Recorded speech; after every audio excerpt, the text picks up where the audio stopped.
Hi guys, இன்றைக்கி நம்ம என்ன பார்க்க போகிறோம் அப்படின்னா சப்பாத்திக்கு சைடிஷாக ஒரு சூப்பரான ஒரு டிஷ் முட்டை தொக்கு தான் இன்றைக்கி நம்ம பார்க்க போகிறோம். இதெல்லாம் தான் தேவையான இன்க்ரீடியன்ட்ஸ். அடுப்பில் பேனை வச்சு 3 டேபிள் ஸ்பூன் கடலெண்ணெய் ஊற்றிக்கலாம். எண்ணெய் நல்லா ஹீட் ஆனதும் 2 ஸ்பூன் கடுகு சேர்த்துக்கலாம். அப்புறம் 1 ஸ்பூன் சீரகம் ஆட் பண்ணி ரெண்டும் எண்ணெயில் நல்லா பொரிஞ்சு வந்ததும் 1 கப் நறுக்கின சின்ன வெங்காயத்தையும் ஆட் பண்ணி எண்ணெயில் நல்லா ஃப்ரை பண்ணிக்கலாம். நீங்கள் இன்னும் நம்ம சேனலை சப்ஸ்கிரைப் பண்ணாமல் வீடியோ பார்த்துட்ருக்கீங்க அப்படின்னா மறக்காமல் சேனலை சப்ஸ்கிரைப் பண்ணிடுங்க. இந்த முட்டை தொக்கை இதுக்கு முன்னாடியே நீங்கள் ட்ரை பண்ணியிருக்கீங்க அப்படின்னா மறக்காமல் கமெண்ட்ஸில் சொல்லுங்கள். இப்போது ஒரு கொத்து கருவேப்பிலை சேர்த்து நல்லா ஃப்ரை பண்ணிக்கலாம்.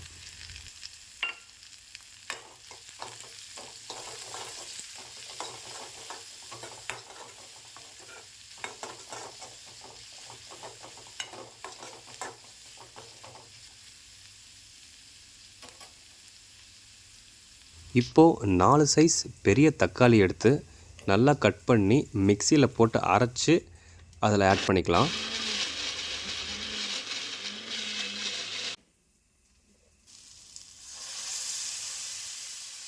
தக்காளி ஆட் பண்ணதும் நல்லா கிளறி விட்டுடலாம்.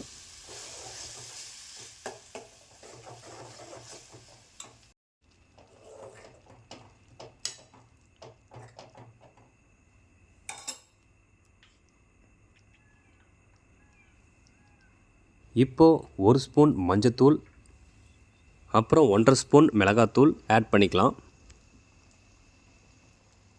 இப்போது தேவையான அளவு கல்லுப்பு ஆட் பண்ணி நல்லா மிக்ஸ் பண்ணிக்கலாம்.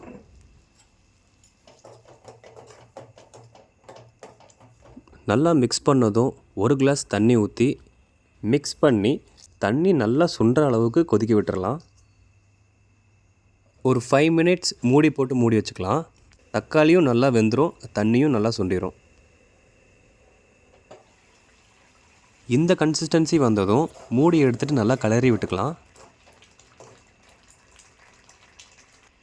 இப்போது 1 கப் கொத்தமல்லி ஆட் பண்ணி அதையும் நல்லா மிக்ஸ் பண்ணிக்கலாம். இந்த ரெசிபி 2 to 3 பேர் இருந்தீங்க அப்படின்னா ஒரு வேளைக்கு கரெக்டாக இருக்கும். இதுவே 4 to 5 பேர் இருந்தீங்க அப்படின்னா ஒரு முட்டை ஒரு தக்காளி எக்ஸ்ட்ரா போடுங்க, அவ்வளோதான். முட்டையை உடச்சி ஊற்றுனதும் கொஞ்சமாக பெப்பர் ஆட் பண்ணிக்கோங்க. உங்களுக்கு பெப்பர் பிடிக்கும் அப்படின்னா கொஞ்சம் தூக்கலாகவே ஆட் பண்ணிக்கோங்க.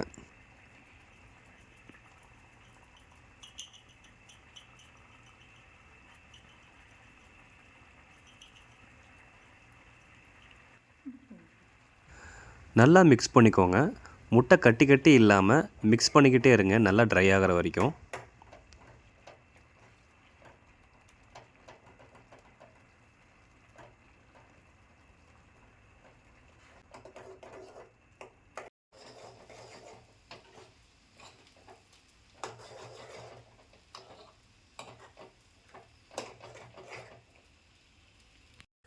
கரெக்டான கன்சிஸ்டன்சி வந்துடுச்சு. அவ்வளோதான், நம்மளோட முட்டை தொக்கு ரெடி. இந்த வீடியோ உங்களுக்கு பிடிச்சது அப்படின்னா வீடியோக்கு லைக் பண்ணிட்டு உங்கள் ஃப்ரெண்ட்ஸுக்கும் ஷேர் பண்ணுங்கள். நெக்ஸ்ட்டு என்ன குக் பண்ணலாம் அப்படின்றத நீங்கள் கமெண்ட்ஸில் சொல்லுங்கள்.